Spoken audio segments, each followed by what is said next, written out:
Guys, welcome back to another interesting video. Today's video is coming from the Dutch. It's coming from Not Just Bikes, right? It's titled Stop Signs Suck and we should get rid of them. Stop signs suck and we should get rid of them.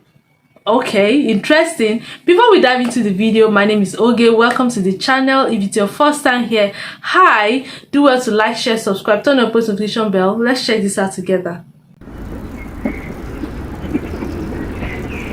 Not Just Bikes. One thing I really don't miss about Canada is stop signs. Putting stop signs everywhere is a sign of failure. It's the road design equivalent of we've tried nothing and we're all out of ideas. Nobody completely stops at stop signs. Not cyclists, not drivers. This guy doesn't even bother to slow down. Stop signs are notoriously inefficient. After a string of police ticketing, cyclists in San Francisco staged a protest where every cyclist came to a complete stop at this stop sign. The queue of bicycles and cars stretched several blocks down the street. But stop signs aren't just inconvenient for cyclists, they're actually less safe. Many cities allow cyclists to yield at stop signs, and studies have been published about the results.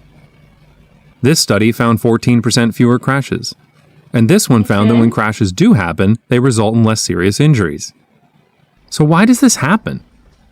Well, just like people walking, people on bicycles are vulnerable road users, which is the problem when you take laws for cars and try to apply them to bicycles. For example, bicycles are extremely slow to get going from a complete stop. Look at how long I'm in this intersection if I yield at the stop sign. Less than 2.5 seconds.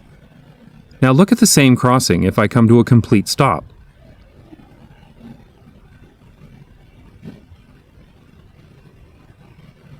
Almost 6 seconds.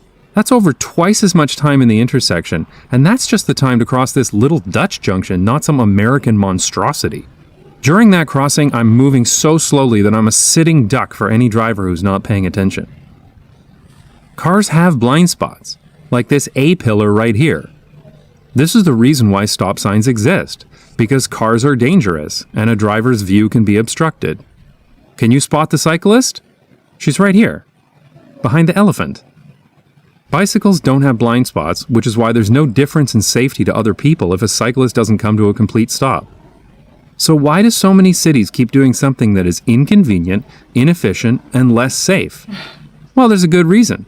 You see, those are the rules, and some people made those rules, so people need to follow the rules because the rules are meant to be followed. Yeah. Any questions? In the Netherlands, the concept of a stop sign was first introduced in 1941 by the German occupation force. However, this first version included a yield triangle and didn't require a complete stop if there was no cross traffic. So if you think people should stop at a stop sign in all cases, you are literally more extreme than the Nazis. Today, the Netherlands is famous for road safety, and yet Nazi signs, stop signs, are very rarely used. This is true for many other European cities as well. Paris, a city of over 2 million people, used to have only one, but it was stolen so often that they stopped replacing it in 2013. They're mostly gone from Brussels too, but there they still have these stop sign traffic light things. Belgium. Anyway, here's what Dutch junctions look like. Some junctions have priority markings with shark's teeth. If they're pointed towards you, then you need to yield to traffic on the crossroad. This is a typical junction in a residential area. In this case, whomever is on the right gets priority. When speeds are low enough, stop signs become unnecessary, but this is only possible with proper traffic calming. This junction has several elements to ensure slow speeds. The road is brick, which increases road noise, and the road is relatively narrow too. And most importantly, the entire junction is raised up like one big speed bump to slow down cars, even if the driver isn't paying attention. When a minor street intersects with a priority street, a continuous sidewalk is used. I have a whole video about continuous sidewalks that you should watch if you haven't already, because they're the best thing ever. The most important part is the ramp is far back from the junction, which ensures a driver will be moving slowly with no signs required. This may seem chaotic to people used to rules and signs, but this arrangement forces slow speeds and forces people to pay attention. One of the problems with human psychology is that people can focus too much on the sign. I stopped, so I can go now. But it's not the stopping that's important, it's yielding the right of way. These rules focus Absolutely. the driver on the rule that's actually important. Of course, there are roundabouts too, and I'll make a whole other video about them someday. They are well known for being safer because of their slow speeds and the fact that cars never intersect at a 90-degree angle, resulting in less serious crashes. Though roundabouts are usually used in place of stoplights rather than in place of stop signs. So when should a stop sign be used? Well, at junctions with poor visibility, where it would be safer for a driver to stop, like this one. But this junction is also marked with zigzag lines, the word stop on the ground, and a speed bump. It's nice to not have stop signs, but it's especially nice when cycling, because it makes it possible to take an entire trip without stopping. It's really time for other cities to get rid of stop signs. First for bicycles, and then, as the roads are redesigned to be as safe as the Netherlands, for cars as well. But for now, I'll leave you with some more scenes of life without stop signs.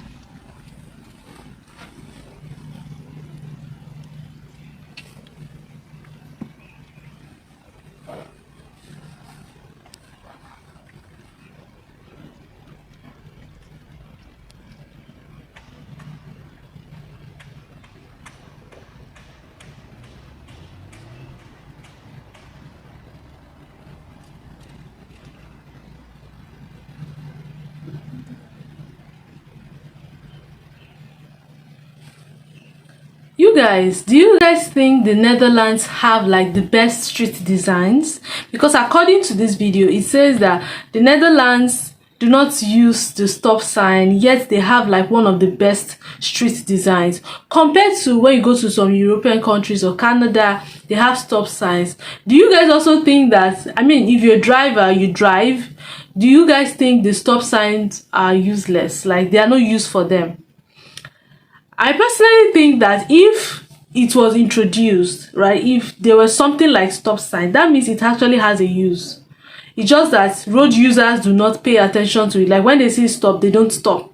Like the example when he gave for where there is a stop sign, where you just go and just drive off, than when you now stop. It's just a little time difference. I feel like when you're driving, you have to be very cautious of the road, be very patient, just so that there are no accidents on the road. But if there is a stop sign, I personally think that there is a use for it, right? It's not totally useless. There is definitely a use for it. But somehow, some way, the Netherlands have designed their streets in such a way that they don't use the stop sign, and it is so safe. Even though they have narrow roads, it is still very safe. They know how to use it. They have street bumps. Do they have road? I don't know if they have street bumps, like road bumps. They have those things, so it helps, you know, the users. There are different the cyclists have a limit to which they drive in compared to the car, so that way they are very low like accidents. So they have a street design formulated in a way that it favors everybody and everybody is safe, even both people that are walking and people that are cycling and people in cars and bigger vehicles. But other countries where they have the stop sign, there is still little chances of accidents and all of that. But what do you guys think? Do you think the stop sign has no use? If you're a road user, do you actually stop when you see the stop sign? And when do you even go when you have when there's a stop sign? Do you understand? Do you just use your discretion to just, I don't drive, so I don't really know how the road works, but I feel like if there is a stop sign, then there is actually a use for it, whether on a wall or somewhere or on the floor. There is actually a need for it, and there is a point in which you actually have to stop so that, you know, the road is properly used. But what do you guys think? What are your thoughts? Do you think other countries need to adopt this method the Netherlands have used to design their streets in such a way that they don't have to use stop sign and they are so good? What are your thoughts, comments, opinions, and observations about this video? Let's know all in the comment section below. My name is Oge, and I'll see you in my next video. Do not forget to like, share, subscribe, turn on post notification bell, and I'll see you in my next video. Bye bye.